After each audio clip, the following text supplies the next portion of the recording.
Hola, bienvenidos a todas y todos a este live, el cual es parte de una nueva serie de eventos en vivo, donde invitamos a jóvenes a participar en la discusión, reflexión e intercambio de ideas acerca de la situación socioambiental en nuestro país.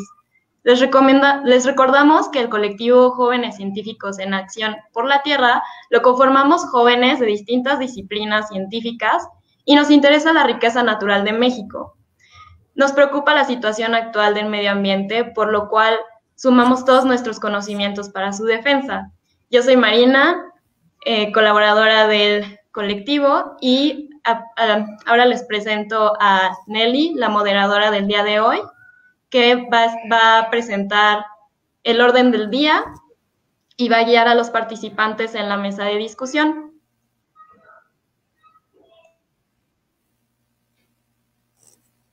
Ok, bueno, hola, gracias a todos por estar aquí viendo nuestro primer live. Y bueno, el evento de hoy va a ser una mesa redonda. Como ya habían visto el título, es una reflexión sobre la conservación en México. Y bueno, tenemos a varios participantes que nos están acompañando. Para empezar, tenemos a Aida Ortiz Rodríguez. Ella es pasante de Biología de la UNAM, es miembro del Laboratorio de Historia y Filosofía de la Biología en la Facultad de Ciencias de la UNAM, y ahorita está haciendo su tesis que está enfocada en la historia y filosofía de la biología evolutiva del siglo XIX. También tenemos a la bióloga Priscila Tamayo Santiesteban. Ella es bióloga egresada de la UAM de Xochimilco y es miembro de Contaminantes Anónimos. También nos acompaña el pasante de biología César Rubio López. Él es tesista del Laboratorio de Ecofisiología Animal de la Facultad de Ciencias UANAM. Y por último tenemos al biólogo Eduardo Calderón Uraga. Él es ya egresado de la carrera de biología, realizó su tesis en el Laboratorio de Ecología Microbiana Funcional del Suelo y Protección Ambiental. Su tema de tesis fue Evaluación de Sustentabilidad en Huertos de Manzana en el Centro Oriente de Puebla, México. Y bueno, yo como moderadora soy Nelly Cepeda López, igual soy pasante de Biología de la Facultad de Ciencias en la UNAM y soy miembro del colectivo de jóvenes científicos. Y bueno, muchas gracias de nuevo a los participantes por estar aquí en este primer live. Vamos a explicar un poco la dinámica de esta mesa redonda. Será una ronda de opiniones, entonces cada integrante va a exponer su postura durante un tiempo máximo de 8 minutos. Vamos a comenzar con este siguiente orden, que va a ser primero Aida, después Lalo, después Priscila y después César. Y posteriormente a esta ronda de preguntas posteriormente a esta ronda de opiniones tendremos otra ronda de preguntas y respuestas, en donde solamente por cada pregunta responderán solamente los participantes tendrán la oportunidad para dar su opinión o, bueno, responder estas preguntas. El orden en el que se harán estas preguntas es que cuando se haga la pregunta, los participantes tendrán que levantar la mano y ya yo pues escogeré quién podrá responder esta pregunta. Para esta sección de preguntas y respuestas, los participantes tendrán máximo 5 minutos para contestarla. Y bueno, solo al final de toda esta mesa redonda y las preguntas y respuestas tendremos una conclusión y una reflexión. Bueno, también solo para recordar al igual a los participantes, cuando vaya a acabar su tiempo les avisaremos un minuto antes. Y bueno, para empezar ahorita con el tema de hoy es pues la conservación. Entonces, la conservación en México tiene como un instrumento principal a lo que son las áreas naturales protegidas. Estas protegen el patrimonio natural y cultural del país. A su vez, son gestionadas por la Comisión de Áreas Naturales Protegidas, que es la CONAM. Y también existen otras instituciones que brindan programas para salvaguardar la biodiversidad del país, desde generar conocimiento sobre los organismos y ecosistemas, como CONABIO, hasta los zoológicos como Centro de Conservación y Reinserción de Especies en Peligro.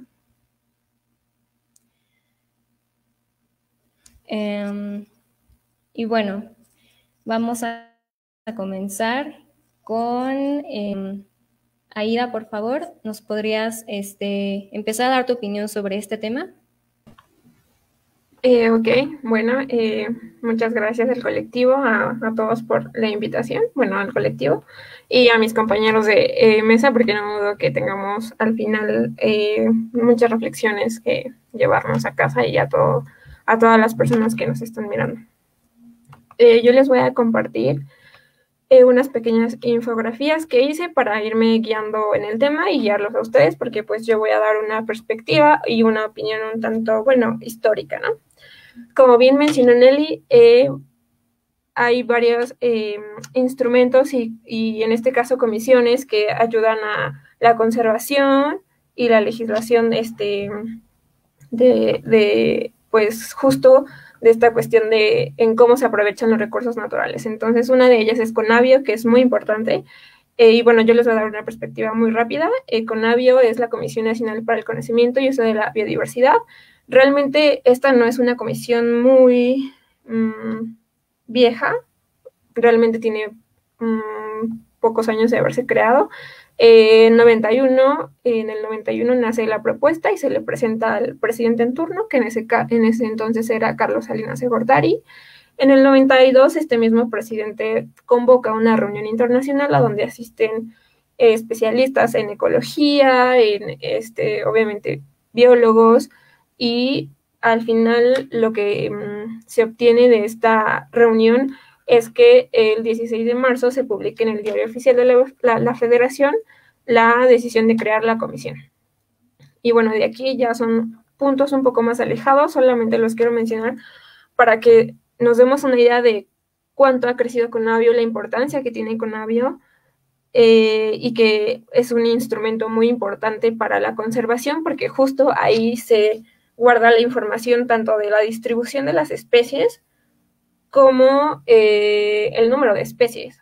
En un principio, cuando nació Conavio, no solamente lo que se hacía era hacer inventarios del número de organismos de organismos, justo ya sean plantas o animales, pero conforme han pasado los años, Conavio ha hecho sus bases de datos y estas bases de datos las ha hecho con ayuda de universidades, de artículos, y ha hecho bases de datos bastante robustas, siendo ahora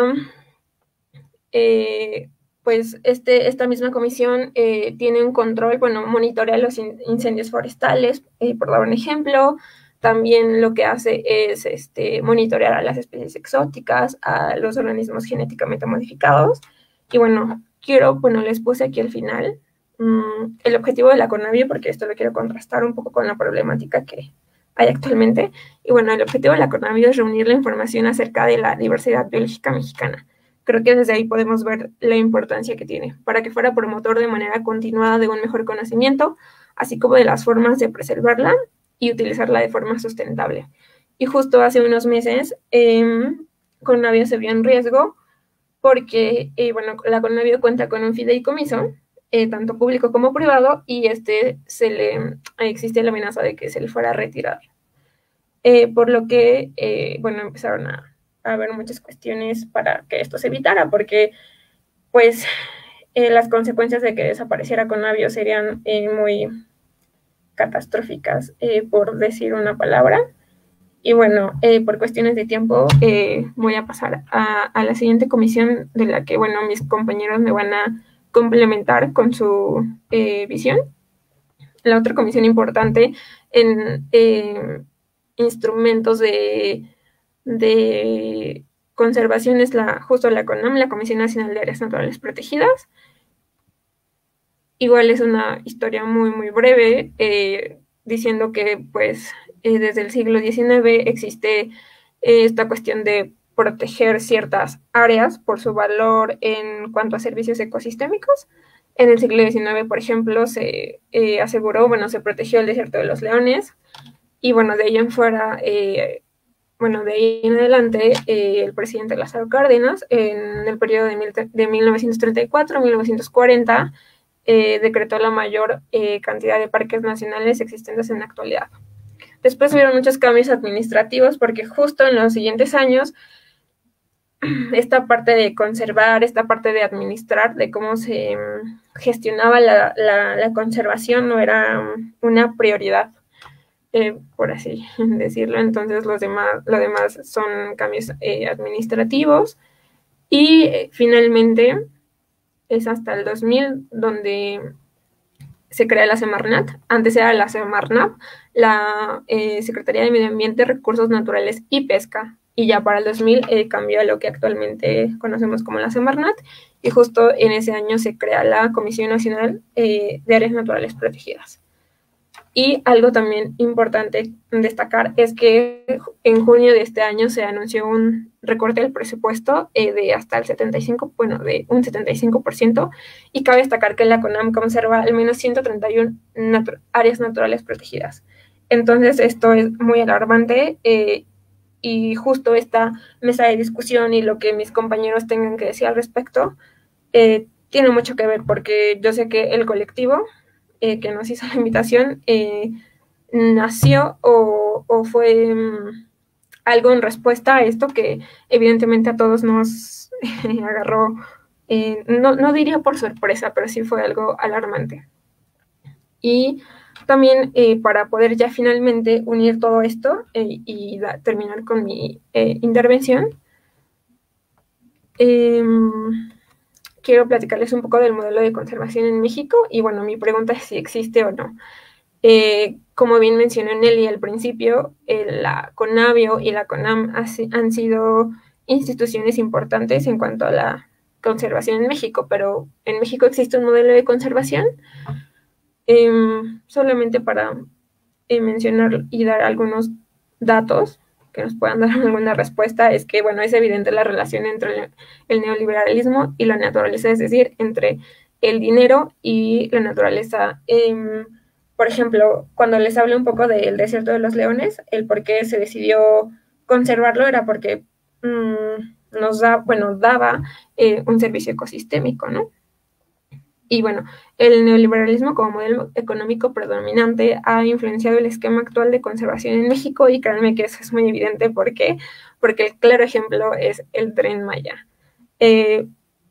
Justo como dice aquí el texto, privilegiando ciertas estrategias como esta, generando resultados no siempre claros y alterando la relación en las comunidades con su entorno.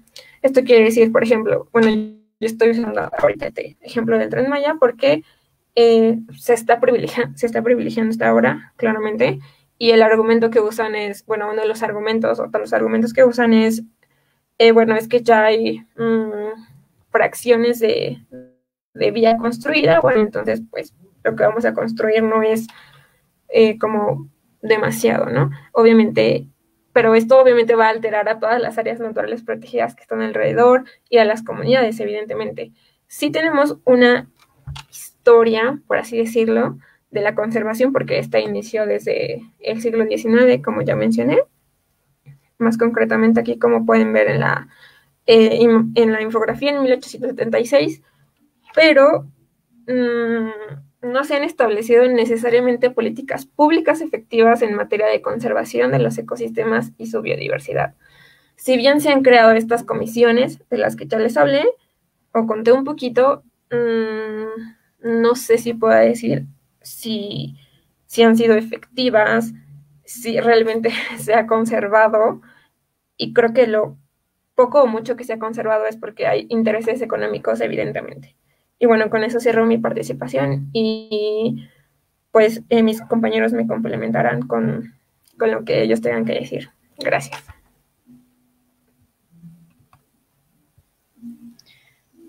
Okay, muchas gracias, Aida, por tu presentación histórica sobre pues, cómo se ha llegado a la conservación en México. Ahorita vamos a seguir con la opinión de Lalo.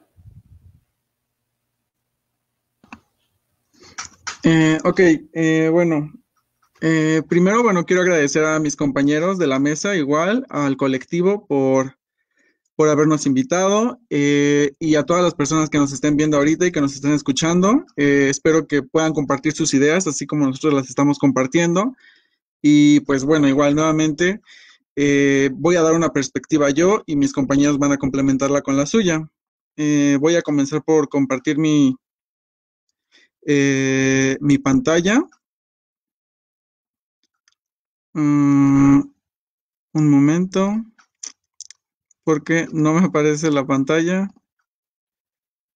Mm,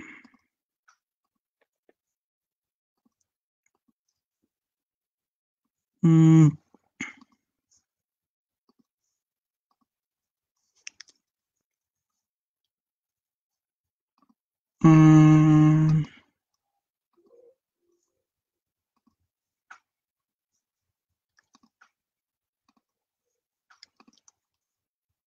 Creo que hay algún problema porque no puedo compartir la pantalla de mi presentación, pero bueno, no sé si los demás también tuvieron el problema. Si no se puede, pues bueno, puedo continuar así como platicando, pero no sé, ustedes coméntenme.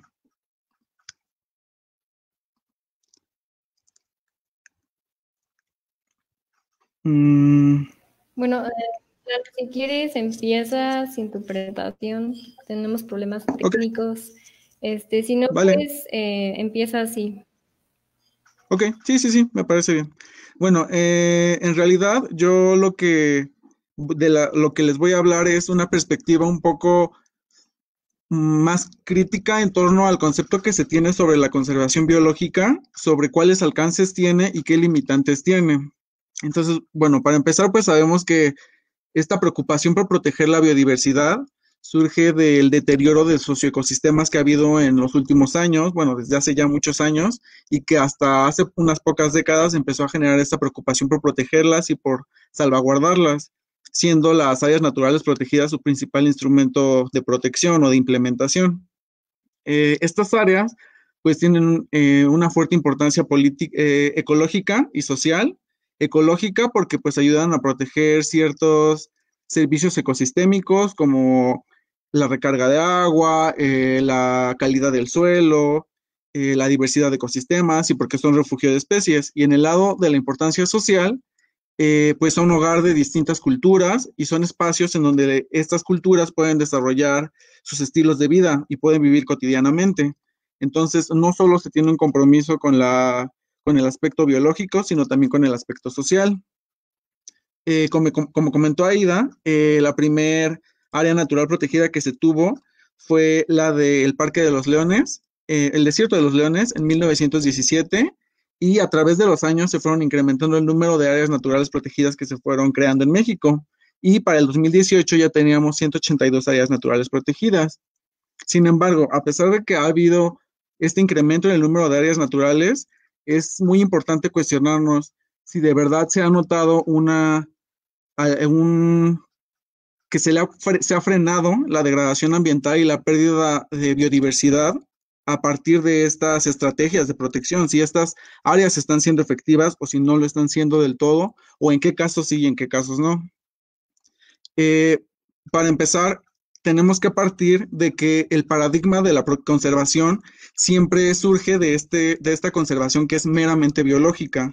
Esto parte de una idea muy reduccionista. Lo que quiere decir es que reduce toda una realidad que tenemos en el cual están estos ecosistemas y se toman principalmente los elementos biológicos, se toman como si fueran los elementos que tienen mayor importancia o las que son más fáciles de medir. Entonces, en el momento en el que nosotros estamos tomando estos elementos nada más y los estamos sacando de su contexto real, se está generando una visión estrecha y limitada, que a lo mejor puede parecer no tan incorrecta porque pues están creando áreas naturales. Sin embargo, en un futuro pueden resultar como una estrategia que no sea operativamente efectiva. Entonces, bueno, básicamente lo que de la idea de la que parte la conservación biológica es de aislar ciertos ensambles de comunidades biológicas, ciertos espacios en los cuales se encuentran ciertas especies en específico, porque tienen alguna importancia, se aíslan y se protegen de cualquier otro tipo de algún evento de degradación que pueda venir del exterior. Parte de la idea de que estas áreas que se van a proteger tienen que tener cierto grado de pristinidad o de que sean un poco intocadas, que sean aisladas del humano, porque normalmente no se crean áreas naturales en espacios que ya están degradados, porque para la idea de la conservación eso no se acopla, no es algo que se pueda conservar. Entonces, bueno, en el momento en el que se está separando entre elementos sociales y elementos naturales, se está creando una división muy fuerte. Y entonces los elementos sociales ya no se ven como integrantes o miembros del sistema, sino se ven más bien como un medio a través del cual se puede llegar a la conservación. Entonces se desarticula mucho esta realidad. Otra idea de la que parte la conservación es que se tiene un imperativo moral de que se tiene que proteger la naturaleza, de que nosotros como humanidad tenemos que protegerla. Entonces se tiene que aislar y proteger a cualquier costa. Sin embargo, cuando se llega a esta idea que llega a ser un poco estricta o dura, puede llegar a verse incluso en casos de ejercer violencia en pro de la protección de la biodiversidad. Y esto se puede ver a través de la exclusión o del desplazamiento de ciertas comunidades o de ciertos grupos sociales, ya sea urbanos o rurales, se pueden desplazar en pro de la conservación. En el momento en el que se genera esta idea de que lo humano y lo natural son cosas distintas, se crea una visión también que no permite encontrar soluciones completas, porque solo se está viendo una parte de la realidad. Entonces, si no se tiene un panorama completo, la toma de decisiones tampoco va a poder ser completa. Simplemente se va a tomar la decisión con base en lo que se sabe o que se está permitiendo que se vea. Y nos pone en esta encrucijada que es innecesaria, en la que nos tenemos que preguntar a nosotros mismos, ¿qué es lo que se tiene que proteger? ¿La vida humana o la biodiversidad? Como si uno fuera excluyente del otro y no como si fueran parte de un mismo sistema. Entonces, esa es una idea que actualmente todavía es muy predominante. O sea, podemos escuchar todavía muchos discursos, por ejemplo, en los que se dicen que los humanos son una plaga o que los humanos son un virus o que el humano es como esta contraposición a lo natural. Entonces, entre más se repiten ese tipo de discursos, más crece esta idea y más se propaga como si genuinamente nosotros los humanos no fuéramos parte de la naturaleza. Esto se puede remontar un poco a la idea que tenemos tan implantada en nuestra mente de lo que es la sustentabilidad, por ejemplo. En la sustentabilidad siempre nos dicen que se tiene estas tres esferas en las cuales una representa lo natural, otro la economía y otro la social, la sociedad, y que estos tres se encuentran en un punto en el centro, en el cual se encuentra la sustentabilidad. Y sí, es un encuentro de las tres dimensiones. Sin embargo, en el momento en el que te ponen este diagrama en el cual están las tres esferas y solo se encuentran en un punto, nos quedamos con esta idea de que hay elementos de la humanidad que no pertenecen a la naturaleza y hay elementos de la economía que no pertenecen a la naturaleza. Simplemente hay algunos elementos que sí y otros que no. Y nuevamente se genera esta división. En cambio, si vemos a la economía y a la sociedad como elementos que están insertados en una matriz natural, ya no se ve como si hubiera elementos que están fuera o dentro de la naturaleza, sino como un metabolismo en el cual la misma naturaleza está metabolizando todos los nutrientes, todos los seres, toda la energía en general, materia y energía se está procesando por el metabolismo del planeta. Y dentro de ese metabolismo, la economía y la humanidad se movilizan, no fuera de ella.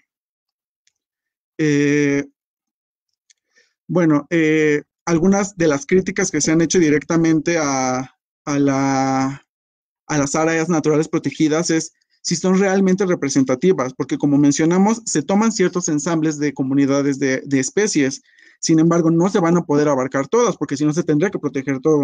Entonces, esos ensambles que se están abarcando genuinamente están siendo representativos de toda la diversidad que tenemos, porque son muchas especies, y no solo son muchas especies, sino que además están distribuidas de muchas formas. Y si a eso le aumentamos el hecho de que hay un universo aún muchísimo más grande de especies que aún no conocemos o que puede que nunca conozcamos porque ya se están extinguiendo sin que las conozcamos, entonces, ¿qué tan representativo puede ser la creación de estas áreas naturales protegidas, siendo que tenemos esta visión tan estrecha y tan reducida?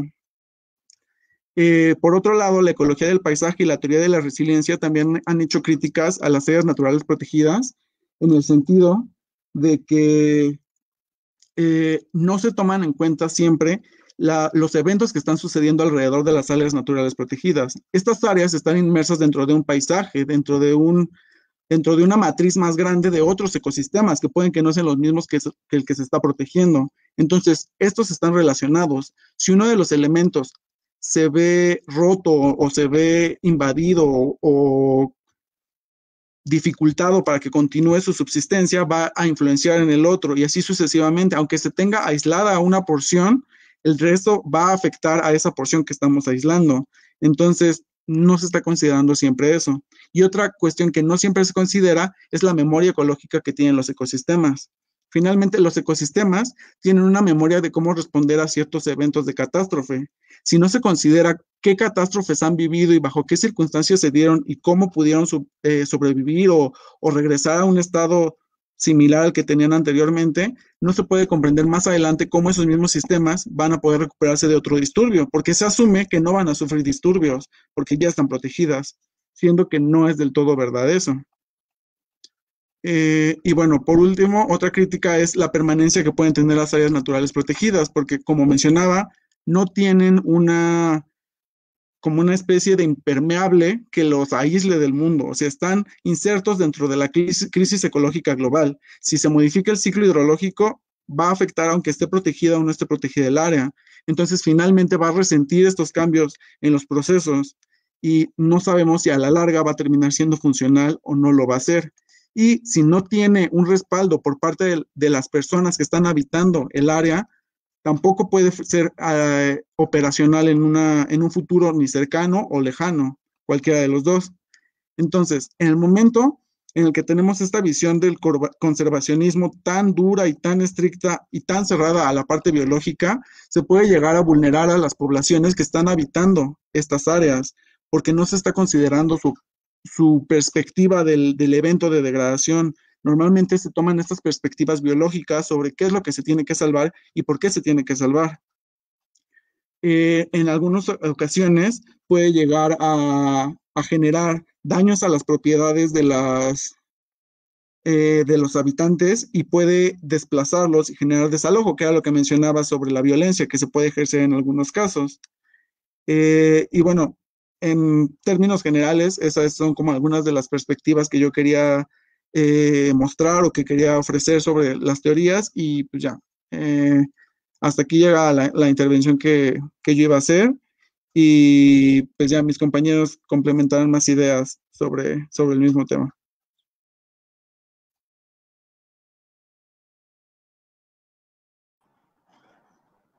Bueno. Ok, Lalo, muchas gracias. Estuvo muy interesante tu opinión, me gustó mucho. Continuamos con esta Pris. Hola, yo otra vez me presento, soy Priscila de Contaminantes Anónimos. Y pues coincido muchísimo con lo que han dicho Aida y Lalo. Aunque no sé, la verdad me gustaría hablar un poco más de la conservación en México, más allá de las políticas públicas, como la conservación en México de la gente. O sea, cómo las y los mexicanos hemos, a través de la historia, conservado lo que tenemos, porque no necesariamente lo que hay se ha conservado por las políticas públicas que han funcionado o no. Por ejemplo, hace mucho tiempo, no mucho tiempo, la verdad, no recuerdo en qué sexenio fue, pero fue mucho antes de que naciéramos todos los que estamos aquí, hubo una política como un programa que se llama Programa Nacional de Desmonte, y este programa era para, supongo que muchos de ustedes lo conocen, y el programa era para desmontar, o sea, talar todos los árboles que estorbaran en los ecosistemas que la gente pretendiera plantar, como agricultura o ganadería, ¿no? Y bueno, obviamente en este momento es inimaginable tener un programa como ese, pero bueno, entonces lo que quiero decir es que no necesariamente, o sea, claro que, por ejemplo, la Conavio es un gran ejemplo de cómo funciona internacionalmente, es un ejemplo esta comisión ante la biodiversidad. Y pues bueno, hablando de agricultura, un poco quisiera mencionar la parte de la pues la agricultura que no necesariamente está peleada con la biodiversidad, y a esto me refiero un poco con la agroecología, ¿no? Que ahora le llamamos así, porque pues ya es una rama de la agricultura y también de la biología, y es una cuestión de que en este momento está funcionando mucho para mantener la biodiversidad del local y al mismo tiempo producir alimento.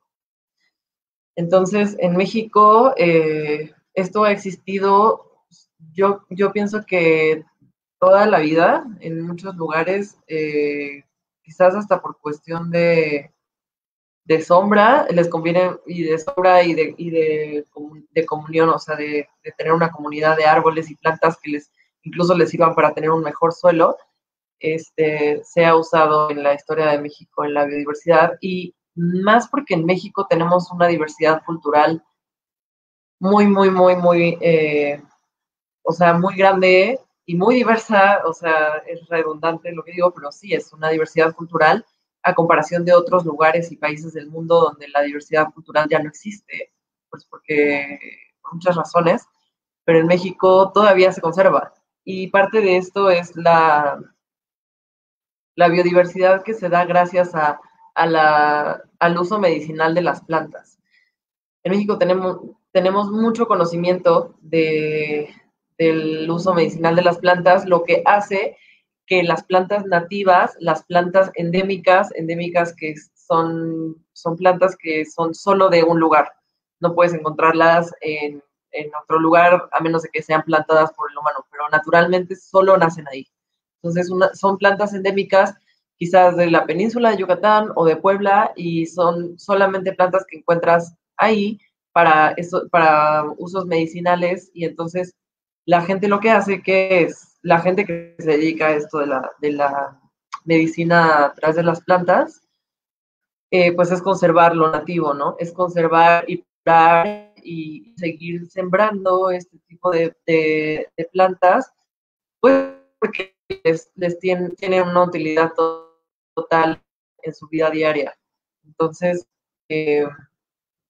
bueno, de hecho, hace no tanto, hace como unos, creo que 2 meses, si no es que menos, en la península de Yucatán, desafortunadamente asesinaron a una eminencia de plantas medicinales.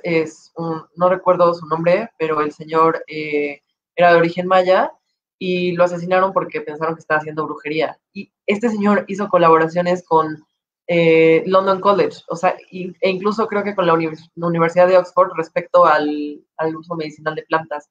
Es una conexión increíble entre lo que la ciencia está queriendo descubrir y lo que la gente de estos lugares ya conoce, ¿no? Y que ya dominan, porque a través de generaciones pues se ha transmitido este conocimiento, ¿no? De uso medicinal de plantas. Y pues eso en cuanto a cómo las comunidades contribuyen para la conservación de la biodiversidad local. ¿Qué otra cosa les puedo decir? Por ejemplo, a ver. Bueno, en México tenemos, o sea, me refiero de América, del continente, tenemos el mayor número de diversidad en abejas y de conservación en abejas. ¿Por qué? Otra vez lo mismo, porque la gente tiene conocimiento de apicultura como ancestral, y el uso de la miel en México es como muy común para la cocina mexicana. Entonces ahí va otra cosa, ¿no? Ya no es solo la planta medicinal, sino también la cocina. Que tanto en México nuestra diversidad gastronómica va conectada con nuestra biodiversidad, ¿no? Con nuestra diversidad natural, va súper conectada. Y de hecho, WWE hizo una campaña que se llamaba Dale Chamba, y está increíble, luego la checan, se llama Dale Chamba, de WWE. Y de lo que se trata es como que ponían fotos de chiles y de tipos de frijoles que ya no usamos tanto, quizás las nuevas generaciones como nosotros, al cocinar. Y entonces es como, hey, haz platillos con esto, con este tipo de chiles, con este tipo de semillas, con este tipo de frijol que no usas tanto, porque al usarlos estás procurando que la gente los siga sembrando y así no perder la diversidad de este tipo de chiles, ¿no? De frijoles, de maíz, de muchas semillas que la cocina mexicana ha tenido a lo largo de la historia y pues por lo cual es tan famosa nuestra comida mundialmente, ¿no? No sé cuánto tiempo llevo, pero si me llevo a pasar nada más, con el micrófono ahí lo desactivan y me dicen. Este, y bueno, ejemplos de cómo la biodiversidad puede ser, este, puede ser atacada en cierta forma, pues es con la desertificación, ¿no? Los suelos. Y los suelos se van perdiendo sus nutrientes por muchas razones, pero una que se me viene luego es pues la deforestación, ¿no? En el momento en el que hay deforestación, el suelo comienza a dejar de filtrar tantos nutrientes como lo hacía cuando había árboles, porque era como una forma de retener el agua, ¿no? Y cuando deja de haber árboles y hay tormentas, por ejemplo, agua, entonces lo que pasa es que todos los nutrientes van bajándose hasta quedar en las partes de los ecosistemas más bajos de las montañas, por ejemplo. Y entonces así es como, es un ejemplo de cómo va sucediendo la pérdida de diversidad en los suelos, que es tan importante, ¿no? Ahora el oro verde es un suelo fértil. O sea, es lo nuevo que por lo que están luchando, espacios en los que haya suelos fértiles para producir comida. Porque, pues, si no, ¿cómo vivimos, va? Sin comida está imposible. Más, pues, esto que decía Lalo de que obviamente está íntimamente relacionada la salud con el medio ambiente, por supuesto. ¿Por qué? Pues porque somos parte porque somos la naturaleza, porque nos alimentamos de la naturaleza, porque nosotros le damos contaminada en el momento en el que hay aire contaminado, en el momento en el que nos estamos comiendo, pues sí, que nos estamos comiendo animales que no necesariamente están criados para consumo, ¿no? Por ejemplo, con el COVID, ¿no? Que no sabemos todavía ni siquiera de dónde proviene, pero se dice que es muy probable que sea del pangolín o de los murciélagos, ¿no? Y entonces ahí viene una conexión en la que la contaminación ambiental está totalmente conectada con la biodiversidad, con la pérdida de la biodiversidad, con con la poca importancia que le da, por ejemplo, México a esta parte, ¿no? Que para mí es como un triángulo perfecto y de equilibrio en el que es como medio ambiente, bueno, sí, ambiente, sociedad, bueno, no necesariamente sociedad, sino como cultura y economía. Entonces, no puede haber una sin otra. Y en México siento que las y los políticos ya están.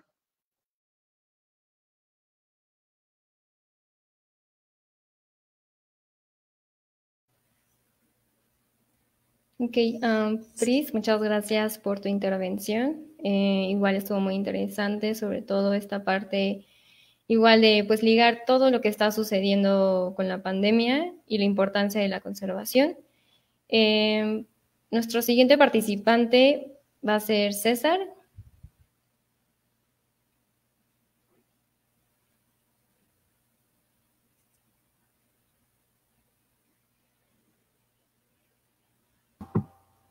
Hola, bueno, yo les voy a hablar un poco sobre los zoológicos y cómo estos están relacionados con las instituciones gubernamentales que ya hemos visto y las áreas naturales protegidas. Mi propósito es darles mi opinión de por qué creo que los zoológicos son importantes para la conservación. Para comenzar con esto, tenemos que la UASA, que es la Unión Internacional de Zoológicos y Acuarios, en 1992, determinó que los zoológicos deberían de tener 4 objetivos principales, que estos son investigación, educación, recreación y conservación. Claro que para hablar de la conservación, la recreación tal vez no es el objetivo más importante, pero la educación está relacionada con la educación ambiental que se da dentro de los zoológicos y, por ejemplo, tenemos antecedentes de que los niños aprenden sobre conservación después de haber tenido una visita guiada al zoológico. Con respecto al objetivo de investigación, sabemos que la generación de conocimiento científico con base en los animales que se encuentran en cautiverio es importante para conocer más sobre sus conductas, su fisiología y pues, su biología en general. Pero ya hablando en específico de la conservación, los zoológicos que cumplen con una función que no solo es mantener animales ex situ, sino que promueven proyectos de reproducción, salud, manejo y monitoreo de estas especies. De hecho, los zoológicos, además, no están solos. Estos están interrelacionados con las entidades gubernamentales que ya nos han mencionado, como la Semarnat, Conavio y la Profep. Y por ejemplo, sabemos que la conservación en los zoológicos genera programas de manejo genético, médico y biológico por los diferentes instituciones que están relacionadas con estas. Por ejemplo, para saber cómo se relacionan los zoológicos con la Profepa y la Semarnat, tenemos a los CIPS. En 1988, la Semarnat creó a los Centros para la Conservación e Investigación de la Vida Silvestre, que son conocidos como CIPS, para albergar a los animales que son decomisados por Profepa. Estos animales que son decomisados por maltrato animal o por tráfico ilegal o por haber sido atrapados por personas que no tienen los permisos, pues son llevados de Profepa a estos CIPS, donde se supone que tenían actividades de recepción, rehabilitación y reintroducción, con el propósito de que pudieran volver a su hábitat natural. Sin embargo, y por los recientes recortes a los presupuestos de estas entidades, y desde muchos años antes, de sexenios antes, se han estado dando noticias de que ciertos CIPS se cierran a lo largo del país, lo cual deja a pues, los animales decomisados sin un lugar a donde ir. Y de hecho, en el año pasado, en el 2019, se llegó a dar noticia de que se habían cerrado todos los CIPS que tenía a su cargo Semarnat y que todos los animales podrían más bien llegar a los zoológicos. Sin embargo, esta noticia nunca fue confirmada por Semarnat o Profepa, ninguna dio una declaración, pero sí ASCARM, que es la Asociación Mexicana de Zoológicos y Acuarios, pues simplemente dijo que muchos de los animales que se encontraban en estos CIPS ahora eran trasladados a los zoológicos. Entonces, pues de esta manera es importante para la conservación que existan zoológicos a donde puedan llegar estos animales decomisados, porque pues las alternativas serían liberarlos a su hábitat natural, pero no es conveniente hacerlo inmediatamente después de que son decomisados. De hecho, el último antecedente que se tiene sobre un CIP fue este mismo año, donde se encontraron 13,000 tortugas embargadas por la Profepo, pero se encontró que después de 2 meses, ASCARM determinó que estas tortugas no habían ido a un CIP del Estado de México, sino que iban a ser trasladadas a un zoológico. Entonces, en realidad, no se tiene como certeza de qué es lo que ocurrió con estos centros. Y bueno, por ejemplo, algunos de los ejemplos donde los zoológicos han promovido la conservación ha sido con estas especies que son emblemáticas. Por ejemplo, el teporingo es una de las especies que se reproduce en Chapultepec y Aragón, y no solo el teporingo, sino también la planta que utiliza el teporingo para su refugio, es reproducido en estos centros y además luego es enviado de regreso a su hábitat natural. Igual con los manatíes, que recientemente han tenido problemas por la contaminación del agua, han sido rescatados por centros como Yunca o el Acuario de Veracruz, el cóndor de California, que es una especie emblemática no solo de México, sino también de California en Estados Unidos. Es criada en el zoológico Chapultepec y tiene la ventaja de que, de hecho, se puede criar artificialmente a los huevos que la pareja de cóndores no críe, porque estos solo pueden sustentar a una cría a la vez. Y por último, el lobo mexicano, que es bastante común. Este se reproduce en el zoológico de Aragón y luego es reincorporado a su hábitat natural al norte del país y al sur de Estados Unidos.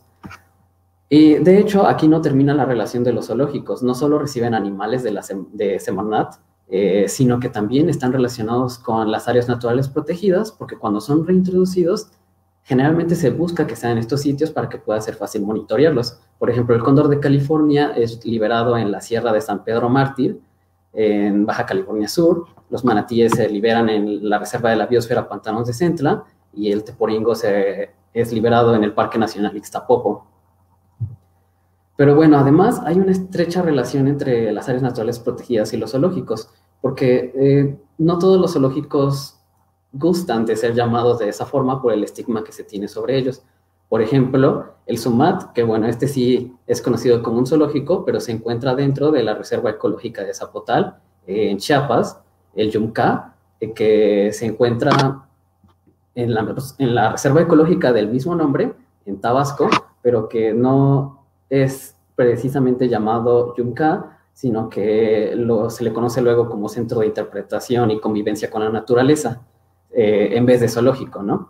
Y el Ecoparque Aluches en Palenque, que se vale del ecosistema natural que rodea a Palenque para crear este centro, al que consideran, en vez de un zoológico, como un centro de rescate ecosistémico y de la vida silvestre.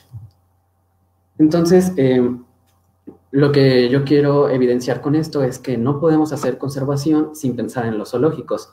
Independientemente de la postura ética que tengamos sobre estos, pues claro, hay zoológicos malos, pero también hay zoológicos muy buenos que realizan un muy buen trabajo con sus animales y se preocupan por su bienestar animal. Y pues aquí vemos como la relación que tienen todas estas entidades en la conservación, porque los planes de manejo para las especies en peligro son elaborados por instituciones gubernamentales como la Semarnat o la Conavio, pero luego los zoológicos generalmente son los que manejan los programas de reproducción, los que los reintroducen, los que están a cargo de los monitoreos después de haber sido reintroducidos, y estos planes de manejo se realizan completamente pensando en eso. Luego, estos animales se reintroducen se espera que se reintroduzcan en áreas naturales protegidas, y lo único que nos queda es el problema de por qué estos animales necesitaron protección desde un inicio. También en los planes de manejo, que es alguno de los problemas que se tienen con ellos, es que no se considera cuáles son las causas que provocaron que los animales estuvieran pues al borde de la extinción. Y estas causas las tenemos que considerar y pensar para los próximos planes de manejo, porque si no las consideramos y reproducimos a los animales, los liberamos, pero de todas formas se siguen muriendo, pues entonces al final no tiene ningún sentido. Entonces, a mí me parece que para hacer conservación de verdad necesitamos considerar a todos estos elementos. Y esto.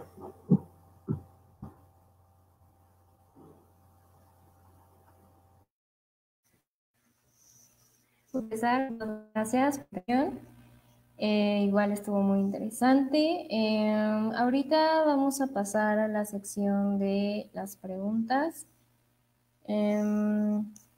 Y bueno, me van a dar la mano para pues elegir a dos participantes y responderlas. La primera pregunta es esta. ¿Creen que el manejo que se ha llevado con las áreas naturales protegidas promueven el despojo de la gente de sus tierras y la pérdida del conocimiento ancestral?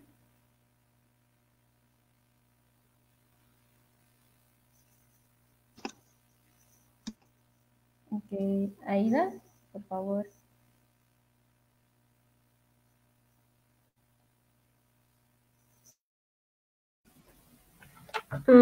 Desde mi punto de vista, sí.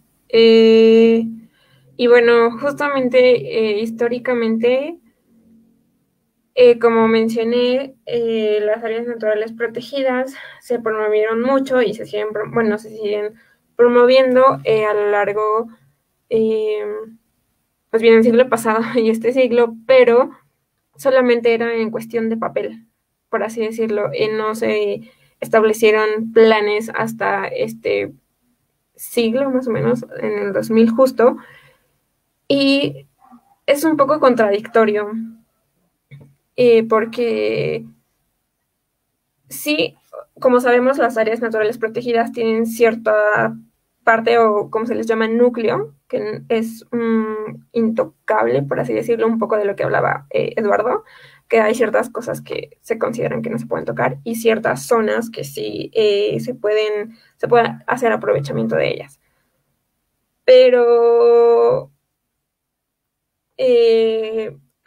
justo apego, o bueno, me apego al argumento de Lalo, y yo creo que tal vez él va a decir algo parecido, que en este afán de ser no exagerado, sino en querer conservar lo que más se pueda, no decimos, bueno, no, que no se toque, que no se aproveche, y sí, o sea, las personas tienen justo este conocimiento ancestral que bueno, desde mi perspectiva, siento que se ha ignorado, que bueno, desde los últimos años se ha ignorado un poco el conocimiento ancestral justo con cuestiones como las que mencionaba Pris de Agro, se han ido rescatando, pero en el pasado no creo que hayan, o justo cuando se comenzaron a instrumentar, no fueron de gran importancia. Entonces, por un lado, sí lo pienso, pero también, por otro lado, el promover áreas naturales protegidas y que las personas tengan acceso a la parte que sí se puede explotar, pues favorece el ecoturismo, por ejemplo, que es un claro ejemplo de cómo se aprovechan las áreas naturales protegidas. Entonces, más que decir sí o no, depende del área natural protegida de la que estemos hablando.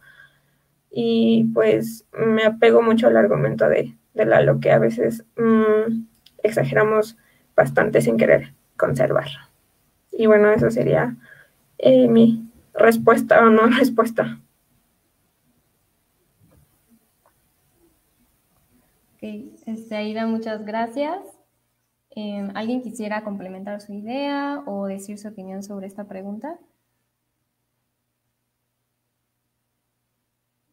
Ok, sí, Lalo. Bueno, yo creo que, o sea, mi respuesta va a sonar un poco ambigua quizá, pero creo que lo importante ahorita también es no generalizar como las opiniones en todas las ANPs. Así como mencionaba César con los zoológicos, es lo mismo con las áreas naturales protegidas. No se puede hacer una generalización sobre cuáles, o sea, si en general las ANPs están funcionando o no. O sea, creo que es muy importante considerar que cada caso es particular, cada área natural se proclamó de formas distintas, en distintos contextos, por distintos motivos, y se desarrollaron de distintas formas. Entonces, por ejemplo, o sea, a partir de la opinión que yo di en la mesa, puede parecer que yo critico completamente la parte de proclamar áreas naturales protegidas o de crearlas, pero en realidad es más buscar ampliar un poco la perspectiva que tienen. No está mal que se implementen o que se creen. El concepto no es malo per se, sino que es muy restringido y que debería de buscar abrirse. Entonces, por ejemplo, una ANP que ha funcionado muy bien es la del Parque Nacional de Arrecife de Puerto Morelos, que está en Quintana Roo. Esa ANP surgió específicamente de un contexto muy particular, en donde un grupo de pescadores se empezó a rodear de distintas redes de apoyo de instituciones académicas, de gobiernos, de ONGs, de diversas fuentes de conocimiento económicas y de distintas, incluso poderes políticos, para poder crear el parque. ¿Por qué? Porque se estaban viendo afectados directamente por el turismo de masas, porque se estaba habiendo un proceso de blanqueamiento coralino muy fuerte, estaban desplazando su comercio local, estaban empobreciéndose finalmente. Y creo que es algo que también tenemos que tener en consideración. La degradación ambiental no puede ir aislada del empobrecimiento de las personas. Una cosa va a la par de la otra. Entonces, en el momento en el que las personas están actuando y están percibiendo este cambio en sus vidas cotidianas y ellos son los que están comenzando a proponer, es más fácil que la legitimidad del área natural protegida tenga un futuro a la larga y pueda funcionar a la larga, porque si en realidad es desde una postura de autoridad, desde donde se está implementando el área, es muy complicado que pueda tener funcionalidad, porque no está siendo legítimo el programa. E incluso pueden tardar hasta 11 años en que se cree un plan de manejo. O sea, se tiene el área natural protegida, pero entre 11 y 15 años va a estar desprotegida porque no tiene un plan de manejo. Entonces, creo que depende de cada caso y es muy importante también tener este cuestionamiento y no solo tener esta percepción crítica sobre cada área. Es lo que yo puedo aportar.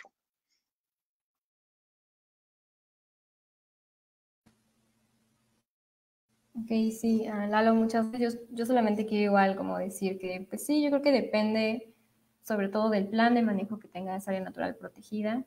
Hay algunas que tienen un muy buen plan y hay otras que el plan de manejo, la verdad, no incluyen como muchos aspectos, sobre todo yo creo que los sociales. Pero bueno, vamos a pasar con la siguiente pregunta. La siguiente pregunta es la siguiente.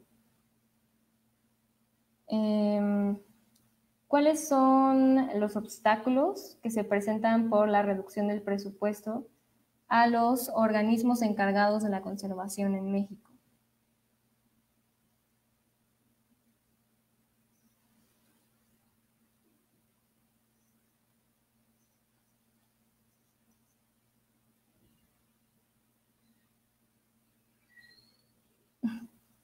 Ok, Lalo, por favor. Bueno, no sé si alguien más gusta participar, adelante, si no, pues, bueno.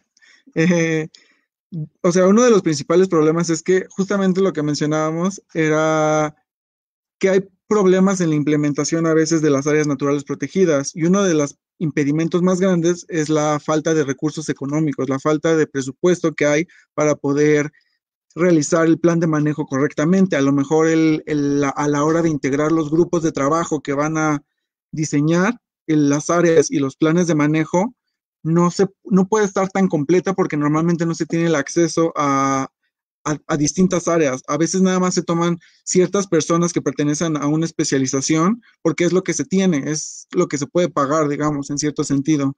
Entonces, si no se tiene acceso a otros tipos de conocimiento, va a estar muy restringido la forma en cómo se va a diseñar.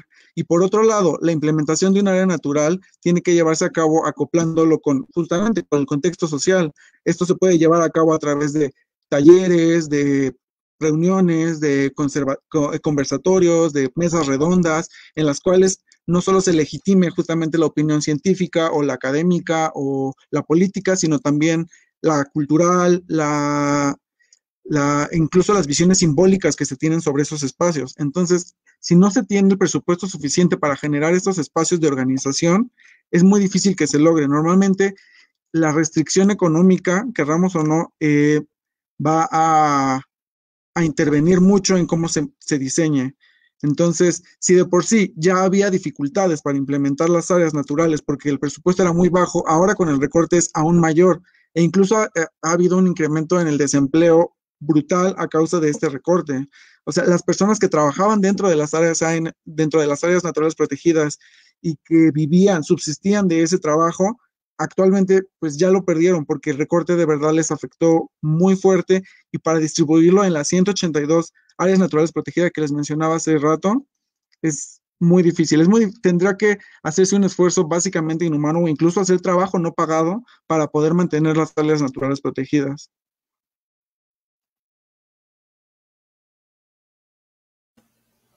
Ok, Lalo, Priscila, por favor. Yo veo algo de esto. Lo que siempre me preocupa es que la vigilancia se pierde, ¿no? Que hay mucha gente dedicada en la CONAM a vigilar y a mí me ha tocado cuando llego a ir de vacaciones a un área natural protegida, están constantemente vigilando y aunque hay poco personal de vigilancia, si se reduce el presupuesto va a haber todavía menos. Entonces, esta vigilancia es súper importante, por ejemplo, si hay barcos o lanchas cerca de donde está la ballena azul y están aparentando que son turismo, pero llega la CONAM junto con la Marina en este caso, y entonces revisa qué pasa ahí, qué están haciendo, es turismo, ok, aquí está el permiso de turismo, no sé qué, ok, entonces no es una flota de pesca ilegal, por ejemplo, ¿no? Que pasa muchísimo en áreas marítimas que llegan lanchas de otros países pues, a pescar nuestras zonas de territorio nacional, ¿no? Entonces, ese es un obstáculo que yo veo que mucha gente que se dedica a la vigilancia, pues la cuestión de que ya no hay presupuesto para pagarle sueldos, desaparecen. Si de por sí había pocas personas vigilando, ahora habría menos. Y ya. Ok, gracias Priscila. Pues sí, yo creo que el recorte le pega mucho, sobre todo a la vigilancia de las áreas naturales, que es un punto muy importante. Bueno, vamos a pasar con la siguiente pregunta. Ok, Miguel está preguntando que, bueno, ¿cuáles creen ustedes, los que quieran participar, que son los efectos que esto tiene sobre los intentos de conservación? Sobre todo hablando del sentido de pertenencia y conocimiento de la biodiversidad de tu localidad.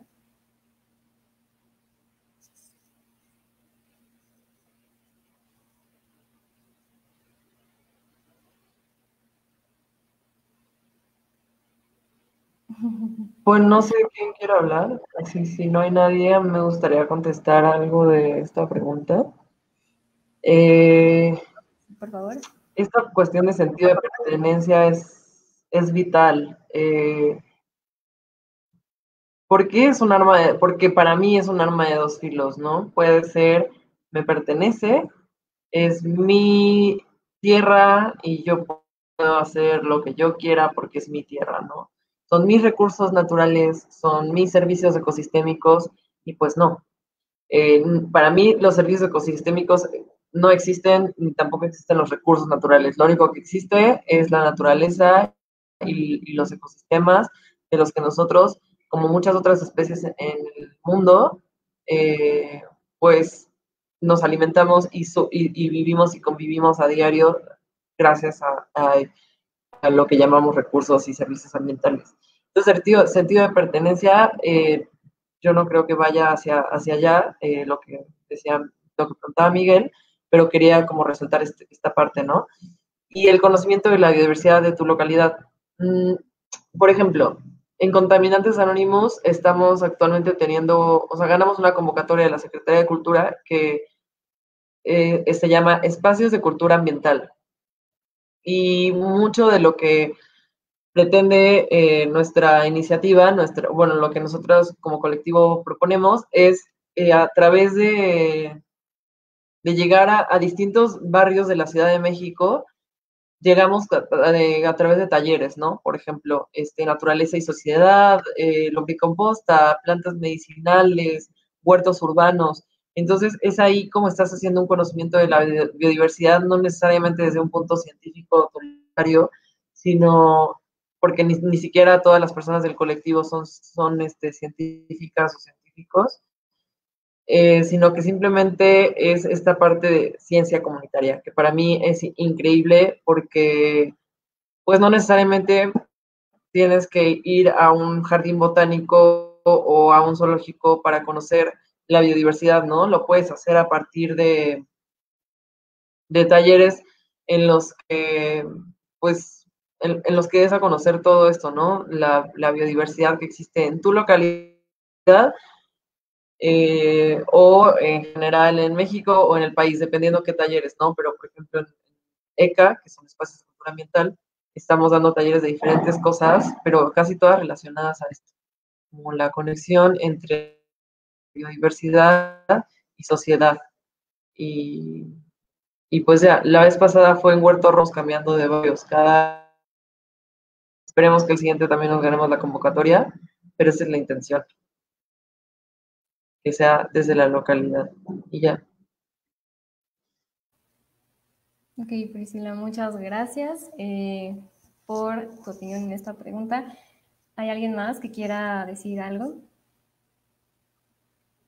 ¿Complementar la idea de Pris? Ok, Lalo, por favor. No, César, adelante.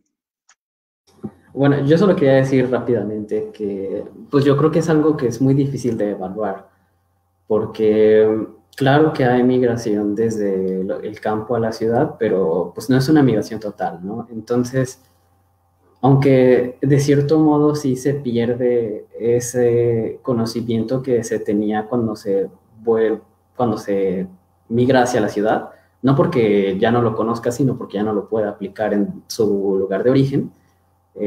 Otra parte del conocimiento se queda con las personas que permanecen ahí. Y sí, la pregunta iba en sentido de que al perder parte del conocimiento por las migraciones, entonces es más difícil que se conserve en estas localidades. Yo pensaría que el problema está más entre las personas encargadas de hacer la conservación, porque cuando se redactan los planes de manejo por parte de Semarnat o la Conavio, pues siempre pasa, ¿no? Que no se considera del todo lo que las comunidades, los intereses de las comunidades, ¿no? Que pueden chocar con los intereses de la conservación, pero que también pueden promoverla. Pero el punto es que generalmente no se considera, yo creo. Entonces, por eso luego hay problemas en las áreas naturales protegidas por las personas originarias. Entonces, el conocimiento que se fuga no creo que sea importante en el sentido de las personas que elaboran los planes de manejo, pero debería de serlo, ¿no? Entonces, pues sería ideal que estas personas pudieran aportar su conocimiento, pero pues sería muy difícil encontrarlas, ¿no? Y que pudieran escucharlas.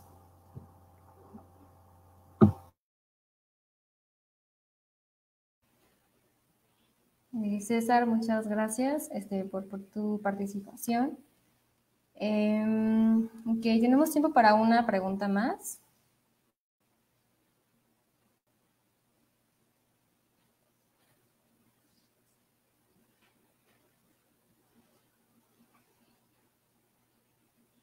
Ok, Eira está preguntando si ¿en qué países ya no existe esta biodiversidad cultural que podemos ver que en México aún pues la tenemos? ¿Quién quisiera responder esta pregunta?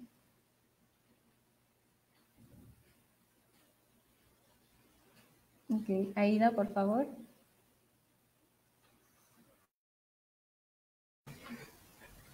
Pues es una pregunta bastante compleja y bueno, no es que la vaya a regresar con otra pregunta, pero ¿a qué nos referimos con biodiversidad cultural? O sea, no es que no lo sepa, sino que pueden, desde mi punto de vista, hacer bastantes cosas. Entonces, yo al menos pienso que no existe país en donde no haya la biodiversidad cultural. Creo que bueno, sí, o sea, no sé, es que como es ambiguo, pero al menos yo tengo claro de que no hay país en donde no exista biodiversidad cultural. Puede ser, no sé si puede ser cuantitativa, de decir aquí hay más, aquí hay menos, puede que sí, probablemente sí, se pueda cuantificar, pero no sé si podamos hablar de que en un país hay más y en un país hay menos, de que en un continente hay más y en un continente hay menos. Entonces yo diría que no se trata de que haya o no, sino de tal vez una cuestión de cuantificar o cuestiones por el estilo.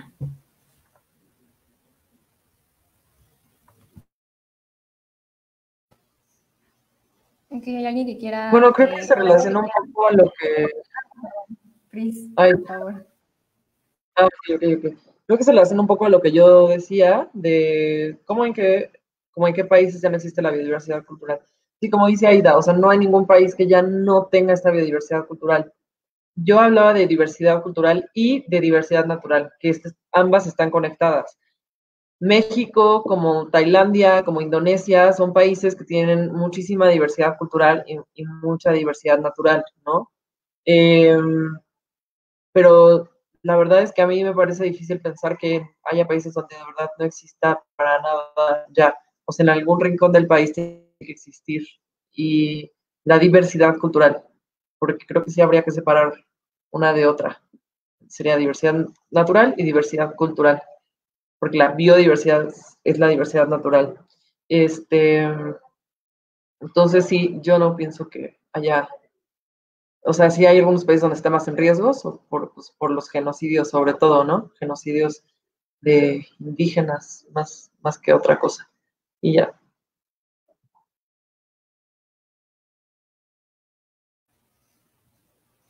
Ok, Pris, muchas gracias. Bueno, ya acabamos con esta sección de las preguntas. Y bueno, rápidamente quiero hacer como una conclusión de pues todo lo que escuchamos de las presentaciones de cada uno de ustedes. Y bueno, empezando un poco con la parte histórica, pues sí, desde hace muchos años ya empezamos a tener como tal protección de ciertas áreas y ya fue después cuando realmente hubo una administración, cuando pues surgió la CONAM. Y creo que es como muy rescatable esto de que como que hay como una lucha entre el neoliberalismo y la naturaleza, por así decirlo, porque pues sí, creo que la protección se basa mucho pues en el dinero, ¿no? Lamentablemente, y no tanto como pues realmente la importancia que tiene en sí la naturaleza. Y igual retomando un poco lo de la conservación biológica, igual creo que es muy importante tomar en cuenta que si solamente tomamos los aspectos biológicos, nos perdemos mucho sobre toda esta continuidad de ecosistemas que existen y sobre todo los elementos sociales. Creo que sí, casi siempre nos tomamos como que muy aparte de nosotros con la naturaleza y que nosotros somos los que tenemos que conservarla, pero esto excluye mucho no solamente pues a las comunidades que están pues dentro de un área, por ejemplo, sino a la sociedad, ¿no? Y es importante pues ver todo este panorama completo y pues justo, ¿no? Realmente preguntarnos si las áreas naturales que ahorita existen realmente son representativas del ecosistema en sí que están protegiendo. Y bueno, hablando un poco sobre la parte de agroecología, pues igual creo que es muy importante este vínculo que tienen de nuevo las comunidades que están cerca de estos ecosistemas y el conocimiento que pueden llegar a tener. Creo que muchas veces cuando hablamos de este conocimiento versus la ciencia, como que no le dan mucha importancia y pues la verdad es que no. Creo que son pues tanto la ciencia como este conocimiento que tal vez como tal no es científico, como pudiéramos hablar en un sentido muy estricto, pero pues sin embargo es conocimiento de hace muchos años de estas comunidades y pues creo que ambas deben trabajar como de la mano, pues para sobre todo saber qué existe en esa área, ¿no? Y retomando rápidamente por último la parte pues de los zoológicos, pues sí, creo que también aparte de lo que son las áreas naturales, los zoológicos son una parte pues muy importante para proteger a los animales, sobre todo los que nos comentaba César, que bueno, varios ZIPs ya han cerrado y varios animales iban ahí, varios animales que eran decomisados por la Profepa iban ahí para pues que tuvieran una rehabilitación y luego una reintroducción de su hábitat. Y creo que pues sí es muy importante pues no tomar como a los zoológicos como si fueran algo malo, sino como dice César, hay algunos que realmente son buenos, que tienen buenos planes y pues que realmente se puede hacer algo también con la parte de los zoológicos para protección. Y bueno, esta fue mi conclusión. Terminamos con esta mesa redonda. De nuevo, muchas gracias a todos los participantes por estar aquí dando sus opiniones. Y igual a nuestra audiencia que nos está viendo ahorita.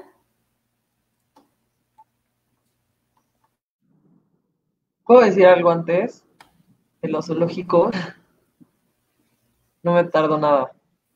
Pues como para tener un poco de, justo es una acción, ¿no? Entonces, yo pienso que los zoológicos son un mal necesario. Así como el reciclaje es un mal necesario, también los zoológicos son un mal necesario. O sea, estos zoológicos no existirían si nosotras y nosotros no hubiéramos afectado o sea, el número de animales que existen en su hábitat natural. Entonces, es como que el lugar donde lavamos culpas un poco. Que sí, muchos funcionan de manera increíble y son ejemplo, tanto acuarios como zoológicos, pero hay otros que son una tristeza total. Y pues bueno, ese sería como otro tema, los que sí funcionan y los que no funcionan. Pero más allá de eso, yo sí pienso que los zoológicos y los acuarios son como un mal necesario y que en cuanto a educación ambiental hay muchas maneras alternativas para educar ambientalmente y mucho más funcionales a veces que pues a costa de la vida de encierro de animales, ¿no? Ya hayan sido rescatados o no, en su origen, para mí, pues esos son los zoológicos y los acuarios. Y pues ya, ahora me siento en un zoológico en la cuarentena, ¿no? Es un poco una reflexión del encierro, qué tanto se asimila al encierro de un animal como en el encierro en tu casa. Entonces, pues bueno.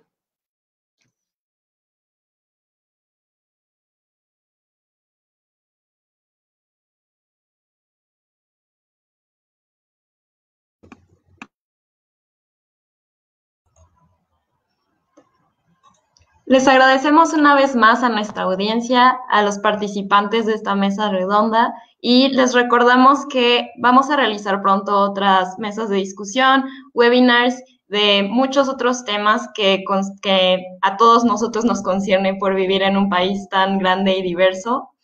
De verdad, muchísimas gracias a todos ustedes. Creo que esto fue no sé, una gran mesa. La verdad es que hubo mucha diversidad en todas sus presentaciones y gracias por sus preguntas. Lamentablemente no nos dio tiempo para responderlas todas, pero si les gustaría que realizáramos específicamente algunos temas como el Tren Maya, vi una pregunta por ahí, dejen en los comentarios si podríamos organizar algo más. Muchas gracias a todos nuevamente y sigan nuestras páginas de Instagram y Facebook. También sigan la página de Contaminantes Anónimos y muchas gracias a todos. Nos vemos.